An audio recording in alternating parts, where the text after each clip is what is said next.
হরে কৃষ্ণ। এখন আমি দাঁড়িয়ে রয়েছি বিশ্বের সবচেয়ে বড় হিন্দু মন্দির ইস্কন মন্দির। ওই যে 2 মার্চ 2024 ওপেনিং হতে চলেছে বিশ্বের সবচেয়ে বড় মন্দির মায়াপুর ইস্কন মন্দির। চারিদিক এতই সুন্দর ও সুসজ্জিত। নতুন মন্দির ওপেনিং হওয়ার আগে পরিবেশটা এতই সুন্দর লাগছে, নিজের চোখে না দেখলে ঠিক বলা যাবে না।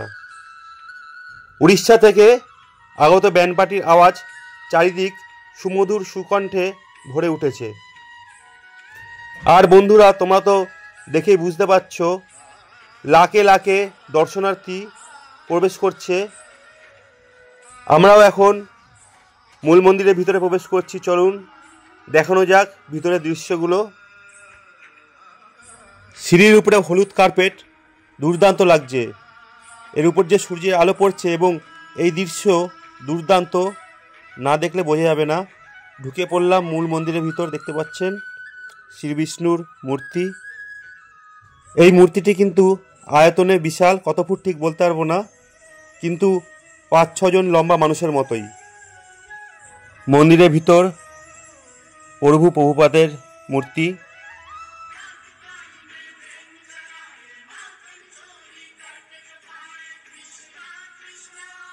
এবার দেখে নিন রাধা মাধবের মূর্তি। অপরূপ সুন্দর, অপরূপ।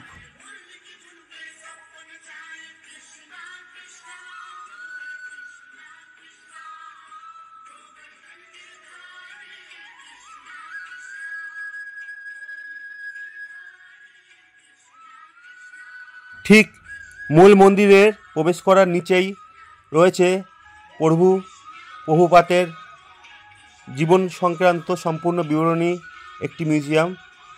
এবং এই জায়গাটাও কিন্তু বেশ সুন্দর। আর মূল গ্রাউন্ড দেখুন, উপরটা দেখুন, উপরে একটা তাক লাগানো ঝাড় রয়েছে, দৃষ্টি আকর্ষণ করবেই। মূল গ্রাউন্ডে একসঙ্গে এত লোক ধরবে কল্পনা করতে পারবেন না। এখনই 4-5 হাজার লোকের মতো রয়েছে। আর এখানে কিন্তু একসঙ্গে 10,000 লোক হরিনাম করার ক্ষমতা রাখে। এই জায়গাটি এতই বড়। প্রথম দিন তাই যজ্ঞ হচ্ছে, আরও নানা আয়োজন হবে মন্দির উদ্বোধনের জন্য। দেখতেই পাচ্ছেন একে একে ভক্তরা প্রবেশ করছেন।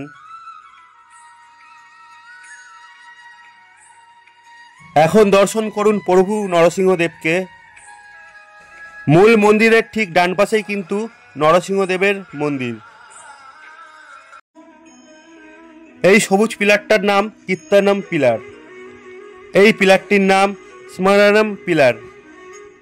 আর এই পিলারটির নাম আত্মনিবারণ পিলার। পিলারগুলোর আলাদা আলাদা নাম রয়েছে। মূলত এই মন্দিরগুলো কিন্তু এই পিলারগুলোর উপরেই দাঁড়িয়ে রয়েছে। চোখ ধাঁধানো সিলিংগুলো ফল সিলিং লাইটিং করা রয়েছে এবং এমনভাবেই করা রয়েছে সম্পূর্ণ এয়ার কন্ডিশন। লক্ষ লোক একসঙ্গে হলেও কিন্তু আবহাওয়া খুব গরম হবে না এবং শ্বাস প্রশ্বাসের জন্য কোনো প্রকার অসুবিধা হবে না। নরসিংহদেবের মূল গর্ভগৃহ, সেখানে অনেক দেবদেবীর মূর্তিও দেখতে পারবেন। ব্রহ্মা, বিষ্ণু, মহাদেব, মা লক্ষ্মী এবং গরুর দেবতারও মূর্তি দেখতে পারবেন।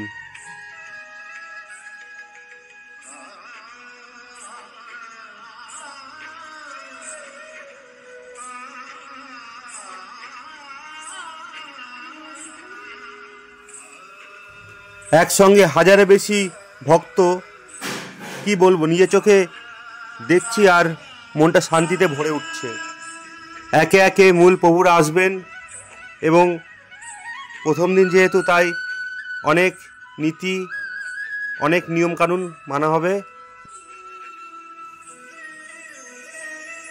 নরসিংহদেবের মন্দিরে উপরেই রয়েছে এই বিশাল ঝাড়বাতিটা, যার আয়তন 16 ফুট চওড়া এবং 32 ফুট লম্বা।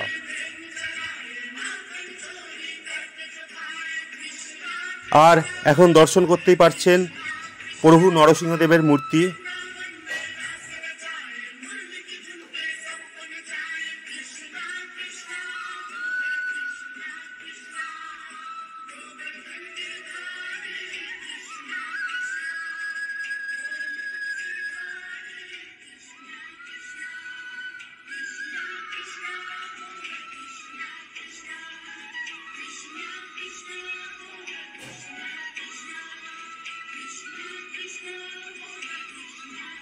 মন্দিরটা ঝাঁ চকচকে পরিষ্কার পরিচ্ছন্ন, মার্বেল দিয়ে করা, চোখে লাগার মতো। লাইটের কাজও তেমন সুন্দর। শুধু মোবাইলে ভিডিওতে দেখলে হবে না, অবশ্যই মায়াপুরে আসুন এবং এই জায়গা দর্শন করুন। আর এখানে কবে কীভাবে আসবেন জানতে হলে আমাদের চ্যানেলে পরবর্তী ভিডিও একদিনে মায়াপুর সম্পূর্ণ ভ্রমণ ভিডিওটি দেখে নিন।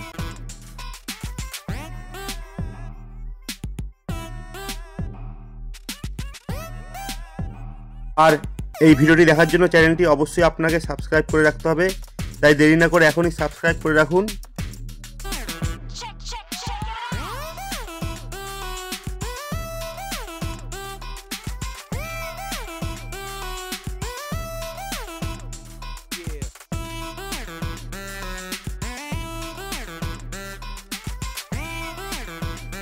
আমরা এখন মূল মন্দির থেকে বেরিয়ে পড়লাম, গদা ভবনে প্রসাদ গ্রহণ করছি, দেখতেই পাচ্ছেন।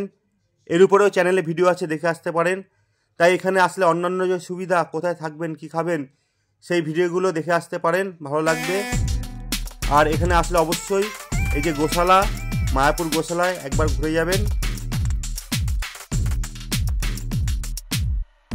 আর মায়াপুরে থাকবার জায়গা, মায়াপুরের থেকে একটু দূরে গাছবাড়ি দেখুন, সুন্দর অনুভূতি। সত্যি আগে জানলে আমরা এখানেই স্টে করতাম। ট্রি হাউসে রয়েছে, দেখতে পাচ্ছেন। এখানে কিন্তু খুব অল্প মূল্যে থাকতে পারবেন, খুব সুন্দর পরিবেশ, একেবারে শান্তিনিকেতনের মতো, তপবনের মতো। মায়াপুরের গাছ বাড়ি, প্রাকৃতিক পরিবেশ, তপবনের মতো পরিবেশ। এখানে কিভাবে আসবেন, কোথায় থাকবেন মায়াপুরে গেলে, মায়াপুরে কোথায় প্রসাদ খাবেন, কত খরচা, ফ্রি প্রসাদ কোথায় পাবেন, কিছু ভিডিও ইতিমধ্যে দেওয়া হয়েছে, আরও কিছু ভিডিও আসতে চলছে। সুতরাং চ্যানেলটি ফলো করুন, সাবস্ক্রাইব করুন, একের পর এক সুন্দর ভিডিও আসছে। আর যারা নতুন মন্দির দর্শন করেননি অবশ্যই দর্শন করবেন, ভালো লাগবে। ধন্যবাদ, টাটা, বাই।